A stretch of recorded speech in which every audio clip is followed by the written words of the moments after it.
Look, I'm just gonna say it. I hate most car salesmen. Not because I hate the people, but because I hate what they've turned into. And if you're tired of being lumped in with the old way of selling cars, I'm gonna show you exactly how to stand out and be different. So what do I actually mean when I say I hate most car salesmen? Well, I hate the stereotypical, car salesman who just sit around, waits for ups, and then complains when there's no traffic or when nobody's coming through the door. I hate the salesman who never follows up, never builds a pipeline, and then complains about not making enough money. I hate the ones that treat customers like transactions instead of actually trying to build relationships. And overall, I just hate the way that most car salesmen have been trained to think, right? They think as salespeople or just regular employees as opposed to, they're running their own business within the business inside the dealership. And having that half-assed mindset or attitude is what's led this industry to getting a bad name. When I first got started in the car industry, I also, was taught to think like this as well. But it took a lot of unlearning and a lot of figuring out for me to actually learn the proper way to start thinking and the right approach to have to ultimately get success in the industry, especially in today's market.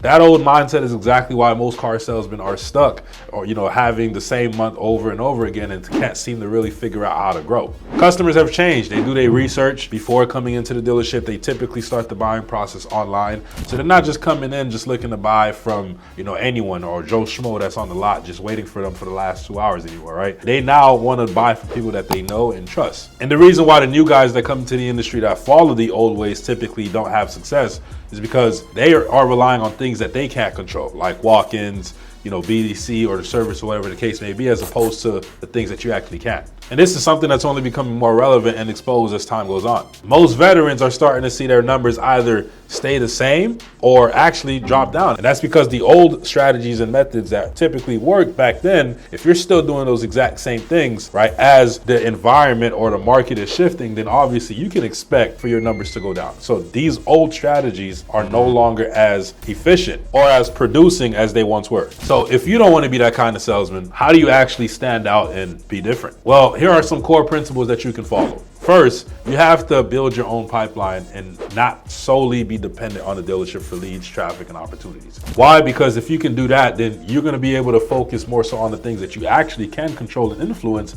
as opposed to sources that you can't. And in today's market, this can primarily be done through, forms of social media, organic content, and also paid content. If you can learn those two skills, which those are skills to learn, then you can start generating your own clientele, getting people to come into the dealership saying, hey, I'm here to see you specifically, right? Because they're noticing your brand.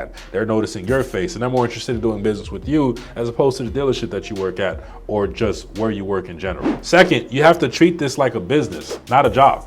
Right? So you have to invest in your skills. You have to track your numbers, right? You have to flip your mentality. You have to start building your own brand, right? Outside of what the dealership is, brand is, right? You can't just be solely tied to where you are. People need to be more focused on coming to buy a car from you, like I say, as opposed to, the dealership itself or as opposed to a specific car that they see on the lot. They should be more inclined to just want to come work with you and come buy a car from you specifically. And tracking your numbers is very important as well, right? Like knowing your KPIs, right? Your key performance indicators, right? What's your actual close rate? What's your cost per lead if you're running ads? What's your show rate? What's your booking rate? Things of that nature, right? Like what's your cost per sale? What's your commission per sale? These are the type of numbers that you need to be on top of so you can know what parts of your system or what parts of your process might need improving so you can actually go and improve it, like a business owner typically would, right? They track their numbers for a reason and you should be doing the exact same thing. Third, focus on relationships and just not simple transactions, right? Every customer is a referral source. Every customer that you sell should also bring you one or two more customers down the line if you treat it right. Everything we talk about here on this channel is about turning you from just another salesman to an actual business owner inside the dealership. I hate the old way because it keeps you broke. I love the new way because it gives you control. So if you resonate with this at all, if you also don't like the old way, the old teachings that, probably that are being forced on you when you get into the car dealership and you want to start implementing something new, you want to learn how to do that, just leave a like, comment, subscribe, let me know what you want to see next, and I'll see you all next video. Glad you made it to the end of the video. I got two options for you. You can either watch the next video or you can DM me the word sold on Instagram at @RealCoreyBurnett. If you're ready to take your car sales career to the next level, I'm looking forward to helping you out. More importantly, looking forward to meeting you. I'll catch you all in the next one. Have a blessed day.